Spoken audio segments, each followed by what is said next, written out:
Hello, welcome back to my channel. Today we're going to be talking about Cory Sandhagen versus TJ Dillashaw. Probably maybe one of the best technical stand-up fighters matched together in this UFC on ESPN fight card happening on Saturday the 8th of May. So a little bit of time left, but it's going to be a very interesting fight. Of course, TJ is coming off of suspension, and Cory has been on an absolute tear with that latest flying knee knockout against Frankie Edgar.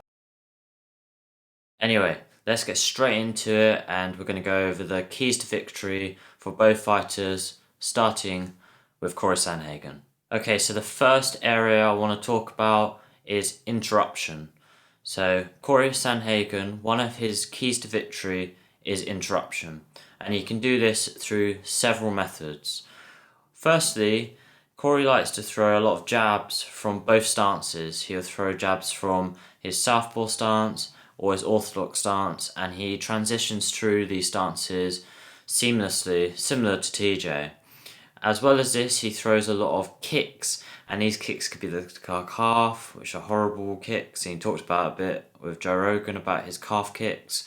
He also throws his front kicks, oblique kicks, side kicks to the leg, so he definitely does not discriminate where he attacks.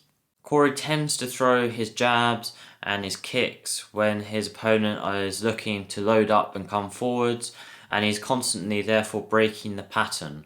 So his opponent can't get a beat on when Cory's going to strike, and there's a lot of singular strikes, similar to John Jones, where you're constantly just popping something in there, not allowing your opponent to get a rhythm, and therefore you can kind of interrupt them and set up your bigger shots. After doing loads of feints and interruptive shots, one setup he uses through the interruptive shots are from the low kick to the front kick. So he's interrupting constantly, but then he starts to actually create situations where he can land. So he's creating little traps for you here and there.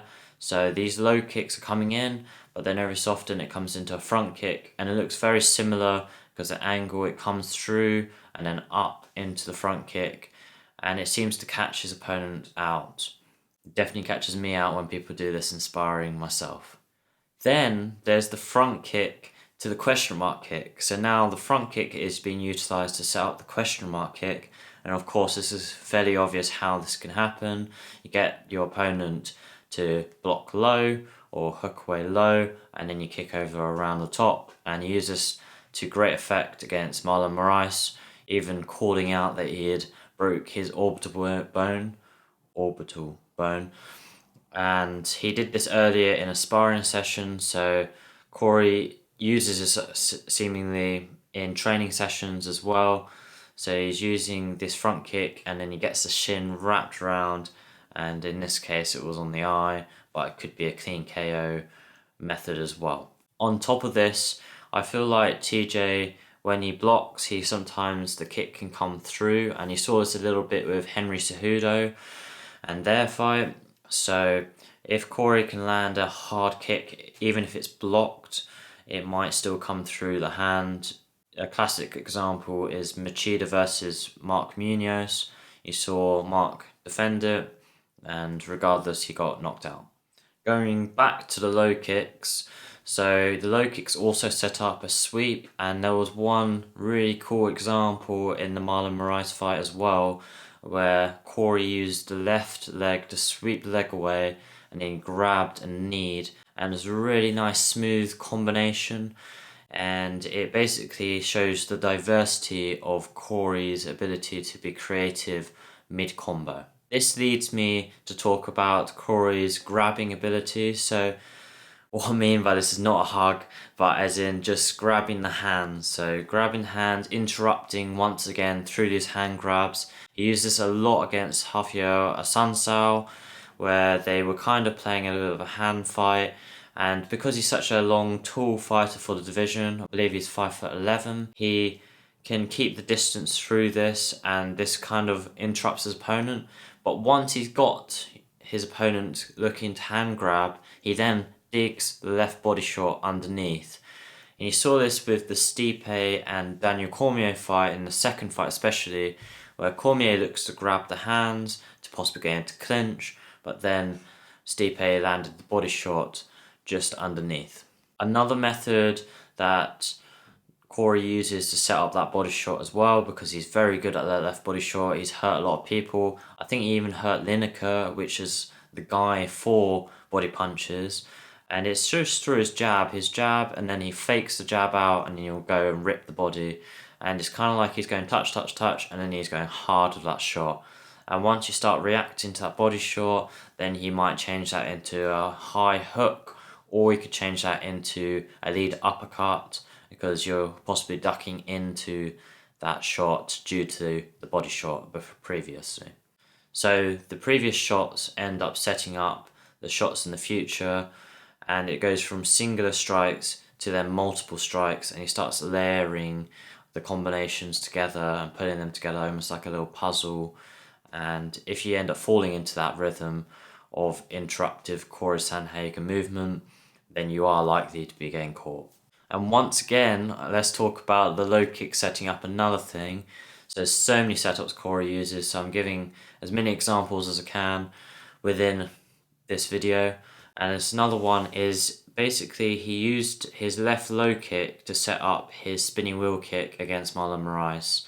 So there's many things I realised in that fight which he progressed on and he added to, and one of those things was the spin.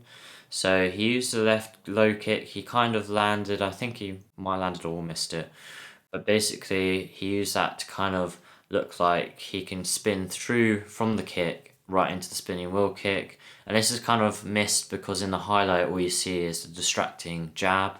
But before this, just before that wheel kick, he did throw a left low kick which would move straight into that wheel kick. And for the right low kick, it goes quite nicely into that flying knee. Against Frankie Edgar, he didn't have to do this bit, but he did spin through beforehand. If you noticed, he threw that right low kick and he spun through, and then he used that right side once again, but instead of throwing a low kick, he jumped into the knee. And against Rafael Sunsao, he used the low kicks to then throw a couple of flying knees afterwards, because it's coming from that same side and it's loading that hip anyways, so it can look fairly similar. And we know how accurate and fluid Cory is at landing that after that recent KO. Okay, so on to the second part, which is baiting. So this is another way of Cory's key to victory, is through baiting TJ.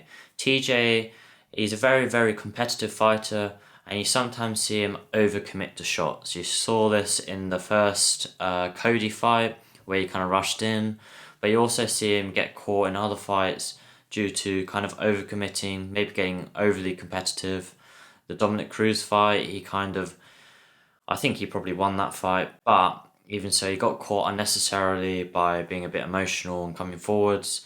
And even if he doesn't get emotional, that competitive side can come out, which can lead to an overcommitment. So one way Cory can bait this reaction is through his multiple jabs. So you saw this a lot with Lineker, because Lineker likes to load up, and Cory used his jab to get Lineker to load up and then react off of it. So when Lineker loaded, he would pull out, let him swing into air, or load for no reason, and then come back in. And he always cuts a little angle side to side, so he'll jab, and he won't go straight back. He'll actually cut off maybe to left, cut off maybe to right, and he's got that cross afterwards. Talking about that cross, it will be useful to herd TJ into that left kick of Cory's, and therefore it's kind of baiting TJ's lateral motion to go towards and into a strike. So this would be a great method for Cory to use, as it will get TJ to encourage to move towards a strike, baiting him in an essence. Another method that Cory can use to get TJ to throw back and bait in is you can step through stances. And here you can see a couple of examples of me stepping through in stances similar to how Cory does it. Probably not quite as good, but he's basically stepping through and then cutting an angle, changing stances in the process, and he's got such a great ability to come forward but then come straight back out. He can control his forwards momentum, and therefore he's much better at controlling the distance. You see a lot of fighters, when they step through, they end up in a clinch scenario or, you know, colliding. But Cory's good at coming forwards and stepping in, but knowing when it's good to step back out again, and this could bait TJ into throwing maybe quite a big punch or reaction back, which will allow Cory to counter from that angle. And remembering this is an MMA fight, and I will go on to TJ's section soon, but I feel like TJ will be going for the takedown, and therefore Cory can bait this. So what you can do is he can create situations where TJ feels safe to shoot in, and he can then counter off. The obvious example is that flying knee, and Cory kind of can go slow a little bit and then go fast into that flying knee, kind of giving an impression that nothing's going to come, and then as TJ shoots, he could fly up with that right flying knee. Another thing that Cory could do, and he's been doing recently, especially when he gets off those body shots, is he throws his uppercuts. So those uppercuts could be a good way of countering the shot, of course. And one example here is throwing a jab, slipping the return, and then throwing an uppercut back. And this is a great way of countering that shot or the duck reaction, baiting TJ to duck under, whether to throw his own strike or whether to shoot for the takedown. But this would be a good way of using the uppercut or the knee to counter it and get TJ to fall into the shot. Okay, so on to TJ Dillashaw. So the first key to victory, in my opinion, is takedowns. Cory's weaknesses have been shown in the grappling department. Against Yuri Alcantara, he nearly got submitted quite early on in that fight. And Aljamain Sterling, of course, succeeded at submitting him with the rear naked choke. And I've seen that Cory can end up kind of in these scrambles where he can leave himself vulnerable. And we can't forget that TJ is a good submission artist. He's got several rear naked choke victories, and he's not scared to basically just go onto the back and go for the submission attacks. One way of him getting the takedown is through waiting for the kicks.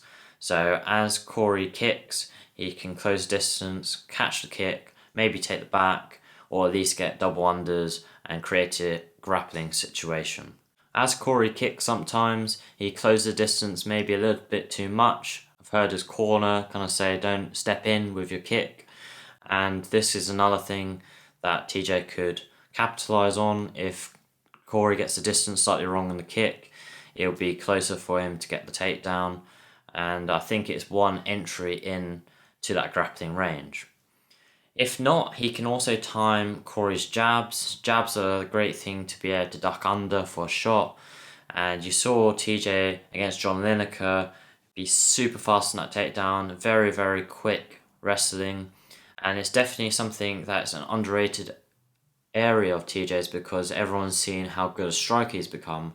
But let's not forget, TJ used to not really be great at striking and was primarily a wrestler, especially back in the Ultimate Fighter days.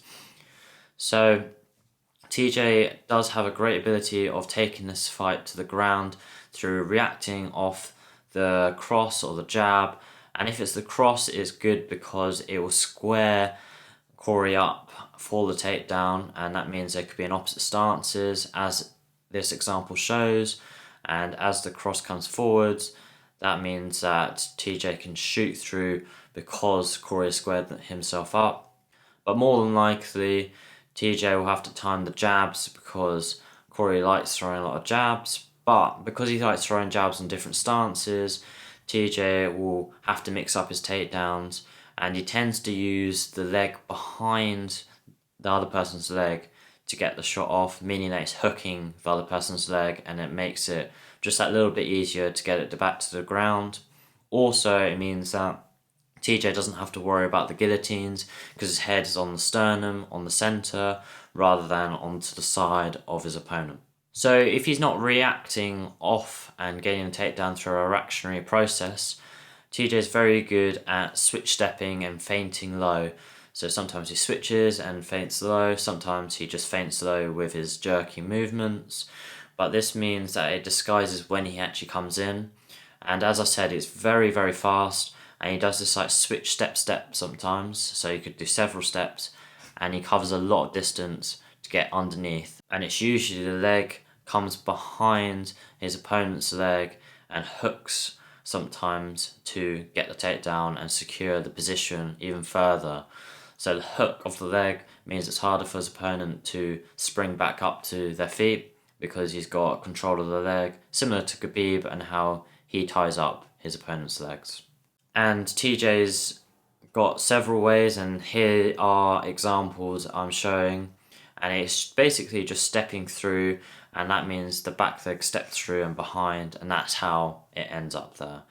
And it's because TJ changes stances a lot that it isn't unusual, and therefore it's kind of like part of his movement.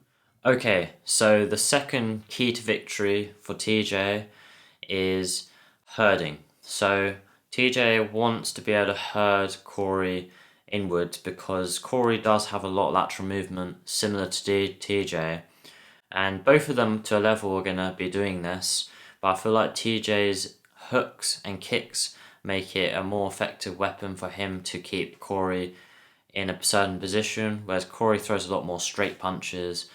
So with TJ, he throws a lot of high kicks, of course, and that rolling duck high kick where he leaves the cross out as a distraction could be a great way of setting Cory up to go towards the side that TJ wants him to go. So he could step laterally, and this can cause Cory to have to move the direction towards the kick. And as you saw against Joe Soto, TJ is very good at patiently waiting for the kick, and in that finishing combo against Joe Soto, he threw a combination with his hands, he stepped through, but you waited for the perfect moment where Joe kind of relaxed a little bit and then threw the kick over the top. So it's worth bearing in mind timing. It's not always best to throw the kick immediately off the bat. Sometimes it's worth waiting for the opponent to go into that distance and then throwing it. So TJ is good at delaying the kick and therefore setting up that herding process. And this could just simply be a switch jab kick. It could be a step through and kick with the other side. It could be multiple jabs that set up the high kick. And I'm showing here some examples of how TJ could do this. So similar to Cory, TJ uses a lot of lateral motion, and we just spoke about how this can herd Cory towards the strikes, and this could also herd towards hooks. And TJ tends to throw a switch hook, which looks similar to a switch kick. So it's a bit of a setup, so if Cory does decide to go the other direction, it isn't without danger of another strike.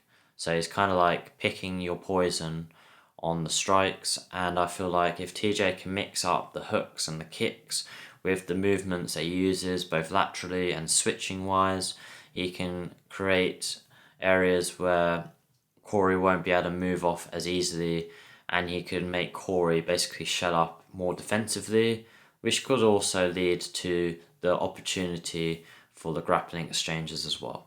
So a couple of methods he can use to set up these herding opportunities or herding combos is through switching in and out. So TJ tends to switch in and then he pops back out to get back out of range, which is a great way of kind of testing the waters of what your opponent's going to throw, getting a reaction off of them. Another thing that TJ does is he fakes the rear hand, so he tends to be like kind of waving at you with one hand or the other hand, and it's the rear hand usually that he's showing.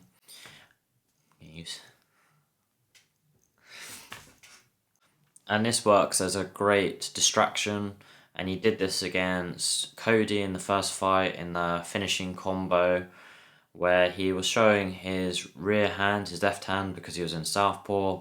Then he shifted off to the right, which caused Cody to have to readjust to him, making him one step behind, even though Cody might be fast with his hands. This put him a step behind TJ, allowing him to throw the jab cross, and then he recoiled to have the power there for the right hand.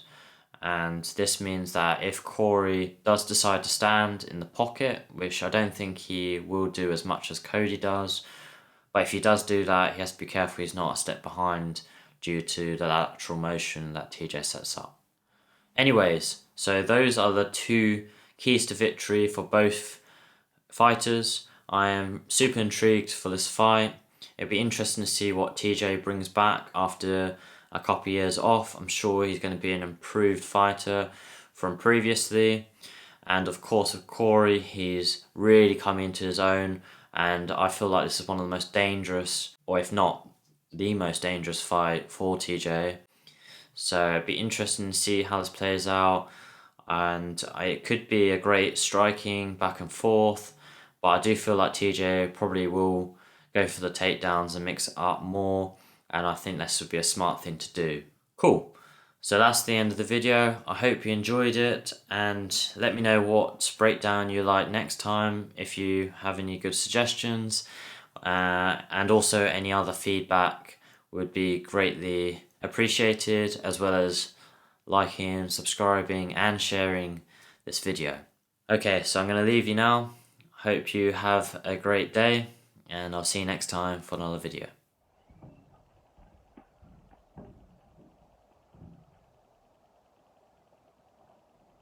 I keep going to move my hair out the way and all that. Oh no,